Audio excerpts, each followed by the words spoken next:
Welcome to the Learning Pines YouTube. We hope this video helps. You start by clarifying purpose, that shapes tone and layout. Once decided, pick 6 quick prompts, hobbies, a fun fact, and 1 open question to spark conversation.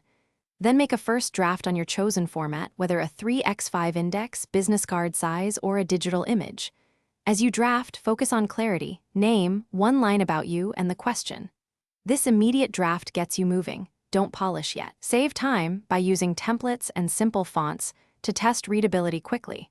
Now refine what you wrote and why each element matters.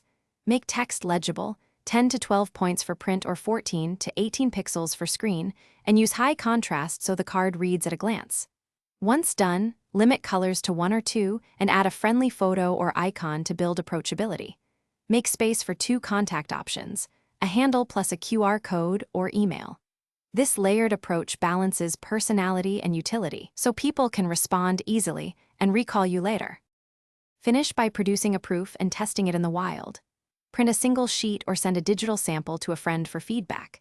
When you share, do it in natural moments, after class, at events, or while waiting in line, and say 1 sentence about why you're handing it over. If response is low, troubleshoot. Change that opening question, swap the photo, or simplify contact methods, then retest. Make sure to iterate. Small tweaks often unlock better connections. Thanks for watching. Consider subscribing if we helped you.